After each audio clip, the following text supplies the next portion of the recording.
உலக மக்கள் அனைவருக்கும் வணக்கம். இப்போது நாம் மேஷம் ராசியின் மார்கழி மாத ராசி பலன்களை பார்ப்போம். மாத தொடக்கத்தில் லாபஸ்தானாதிபதி சனி லாபஸ்தானத்திலேயே சஞ்சரிக்கிறார். இதனால் பொருளாதார பற்றாக்குறை அகலும். புதிய முயற்சிகளில் ஈடுபட்டு வெற்றி காண்பீர்கள். கொடுக்கல் வாங்கல்கள் நல்லபடியாக அமையும். பூர்வ புண்ணிய ஸ்தானத்தில் கேது சஞ்சரிக்கிறார். பூர்வ புண்ணிய ஸ்தானாதிபதி சூரியனும் உங்கள் ராசிநாதன் செவ்வாயும் இணைந்து சஞ்சரிப்பதால் இம்மாதம் இனிய மாதமாகவே அமையும்.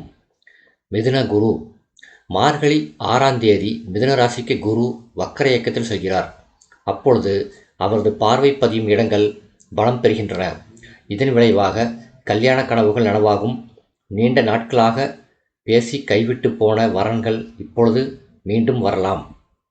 அவற்றை பரிசீலனை செய்து தரும் தேர்வு செய்ய உகந்த நேரம் இது. தந்தை வழியில் இருந்த பிரச்சனைகள் அகலும். தடைப்பட்ட காரியங்கள் தானாக முடிவடையும். நல்ல நிறுவனங்களிலிருந்து அழைப்புகள் வரலாம். தனுசு ராசியில் சுக்கிரன் மார்கழி 7ஆம் தேதி தனுசு ராசிக்கு சுக்கிரன் செல்கிறார். உங்கள் ராசிக்கு 2, 7 ஆகிய இடங்களுக்கு அதிபதியானவர் சுக்கிரன். அவர் பாக்கியஸ்தானத்துக்கு வரும் இந்த நேரத்தில் பொன் பொருள் சேர்க்கை ஏற்படும். வீட்டிற்கு தேவையான விலை உயர்ந்த பொருள்களை வாங்கி மகிழ்வீர்கள். அள்ளி கொடுக்கும் சுக்கிரன் நல்ல இடத்திற்கு வருவதால் எல்லா வழிகளிலும் நன்மை கிடைக்கும். பொருளாதார நெருக்கடி அகலும். உத்தியோகத்தில் உயர் பதவிகளும் ஊதிய உயர்வும் கிடைப்பதற்கான அறிகுறி தென்படும். நல்ல சந்தர்ப்பங்கள் நாடி வரும் நேரம் இது. தனுசு மற்றும் மகரத்தில் புதன் மார்கழி 10ஆம் தேதி தனுசு ராசிக்கு புதன் செல்கிறார்.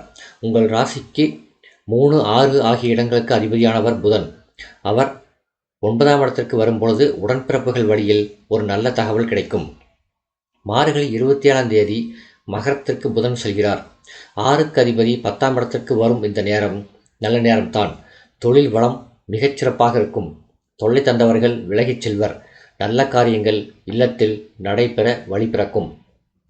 மகர செவ்வாய் மார்கழி 30ஆம் தேதி மகர ராசிக்கு செல்லும் செவ்வாய் அங்கு உச்சம் பெறுகிறார். ராசிநாதன் செவ்வாய் உச்சம் பெறும் இந்த நேரம் அற்புதமான நேரமாகும். எந்த செலவை செய்தாலும் அதற்கான முயற்சிகளில் வெற்றி கிடைக்கும். இடம் வாங்குவது, பூமி வாங்குவது போன்றவற்றில் ஆர்வம் கூடும். உடன்பிறப்புகளும் உடன் இருப்பவர்களும் உறுதுணையாக நடந்து கொள்வார்கள். கடன் சுமை குறையும். தைரியமும் தன்னம்பிக்கையும் அதிகரிக்கும். புதிய திட்டங்கள் தீட்டி வெற்றி காண்பீர்கள். பொது வாழ்வில் இருப்பவர்களுக்கு புதிய பொறுப்புகள் கிடைக்கும். வியாபாரம் மற்றும் தொழில் செய்பவர்களுக்கு எதிர்பார்ப்புகள் நிறைவேறும். உத்தியோகத்தில் உள்ளவர்களுக்கு கேட்ட சலுகைகள் கிடைக்கும். கலைஞர்களின் எண்ணங்கள் எளிதில் வெற்றி பெறும். மாணவ மாணவிகளுக்கு படிப்பில் அக்கறை கூடும். பெண்களுக்கு திருமண முயற்சி கைகூடும். திடீர் மாற்றம் உருவாகும். பரிகாரம் இந்த மாதம் குரு வழிபாடு உங்களுக்கு சந்தோஷங்களை வழங்கும். இந்த வீடியோ உங்களுக்கு பிடிச்சிருந்தா லைக் பண்ணுங்கள், ஷேர் பண்ணுங்கள், சப்ஸ்கிரைப் பண்ணுங்கள். நன்றி.